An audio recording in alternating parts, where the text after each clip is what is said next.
সোমা বলছি, সোমা মুখার্জি। এত কষ্ট হচ্ছে ভিতরে যে হসপিটালে বসে থাকতে পারছি না, আমাদের সব ডাক্তাররা সবাই খুব ডিস্টার্বড। আজকে তো ওপিডি বন্ধ রাখা হয়েছে। তোরা জানিস সমস্ত ঘটনা শুনলাম, যা যা মানে সত্যিকারের ঘটনা, যেটা আরজি করের ভিতরের যে ডাক্তার তারা তাদের বন্ধু বান্ধব মারফত এটা ছড়িয়ে মানে এসছে আমাদের কাছে। অ্যাকচুয়ালি যেটা ঘটেছে সেটা হচ্ছে, আমি শুনে তো মানে বিশ্বাস করতেও নিজেকে কেমন লাগছে রে। প্রত্যেকটা আমাদের ওয়েস্ট বেঙ্গলের প্রত্যেকটা মেডিকেল কলেজে, বিশেষ করে কলকাতার সরকারি মেডিকেল কলেজগুলোর প্রিন্সিপালরা, ডিপার্টমেন্টাল হেডরা, প্রিন্সিপালরা বিশেষ করে, তারা পাশ করানোর জন্য স্টুডেন্টদের কাছে রীতিমতো টাকা নেয়। যেসব স্টুডেন্টরা, ইন্টার্নরা, পিজিটিরা যারা ভালো করে ক্লাস করে না বা থিসিস তারা জমা দেবে, পিজিতে তো থিসিস জমা দিতে হয়, তো যারা MBBS final year final pass করবে না সাপ্লি পাইয়ে দেবে, ইন্টার্নের কমপ্লিশন দেবে না, ইন্টার্ন হওয়ার পর কমপ্লিশন না দিলে তারা রেজিস্ট্রেশন নাম্বার পাবে না, এই সমস্ত ভয় দেখিয়ে টাকা পয়সা নেয়। সমস্ত জায়গাতেই এটা আছে। এর মধ্যে সব থেকে নিকৃষ্টের থেকেও নিকৃষ্টতম হচ্ছে সন্দীপ ঘোষ, প্রিন্সিপাল, যে তোর আমাদের কি বলে আরজিকর মেডিকেল কলেজে।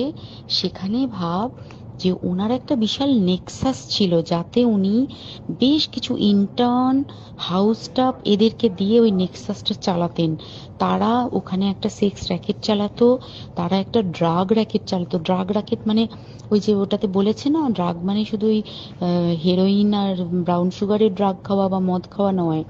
ড্রাগ মানে হচ্ছে যে কম দামি, কম টাকায় যে ওষুধ পাওয়া যায়, যে ওষুধ, ওষুধ না জল ভগবান জানে, সেই ওষুধের মানে কোটি কোটি টাকায় যে টেন্ডার বেরোতো, সেই ওষুধ নিয়ে ওষুধ কোম্পানিগুলোর কাছ থেকে কোটি কোটি টাকা, সেই সমস্ত টাকার একটা বড় অংশ যেত পার্টি ফান্ডে, বুঝতেই পারছিস তাহলে।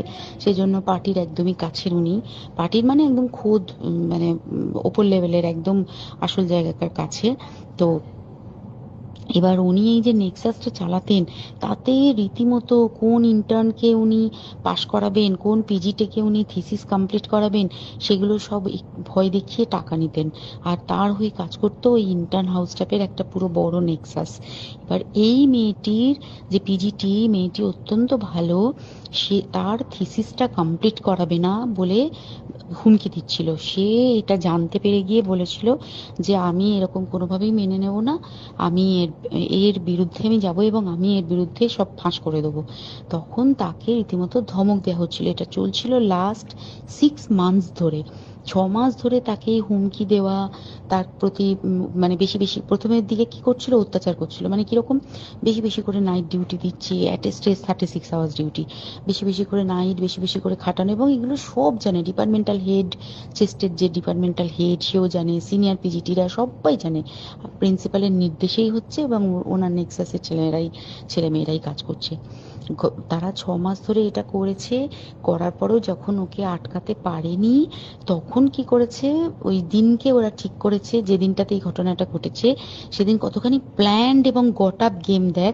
সেই দিন ওই ঘরে, ওই সেমিনার রুমে প্রত্যেক দিনই চারতলার আরো অনেকেই যারা সিনিয়র পিজিটি বা জুনিয়র পিজিটি, তারা কিন্তু বিশ্রাম নিতে যেত, অনেকেই ওই ঘরে যেত।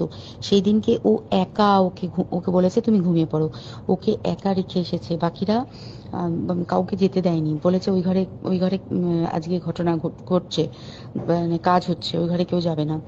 ওই ঘরে সেই দিনকে ওর সাথে যখন খাওয়া দাওয়া করেছে বাকি 4 জন, সেই 4 জনের মধ্যে একটি মেয়ে পর্যন্ত ছিল। সে কিরকম মেয়ে চিন্তা কর, এরা ডাক্তার না জানোয়ার জানি না, আমি জানোয়ার বললেও জানোয়ারদের অপমান করা হয়, কারণ জানোয়ার সমাজে এরকম কাজ হয় না।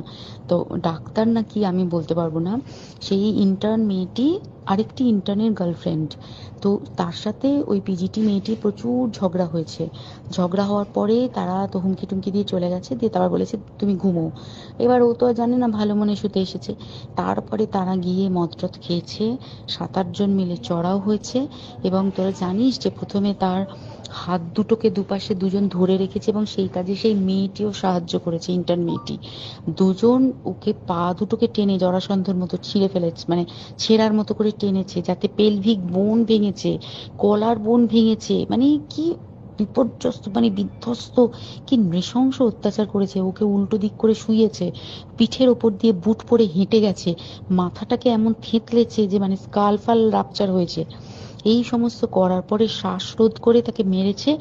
মেরে তারপরে আরো যেটা আরো ভয়ঙ্কর, যে একটা মৃত মানুষকে মিনিমাম ডিগনিটি দিতে জানে না, তারা নিচে এসে দেখেছে ওই সঞ্জয় তখন বসে মদ খাচ্ছিল অন্য আরো গ্রুপ ডি স্টাফদের সাথে।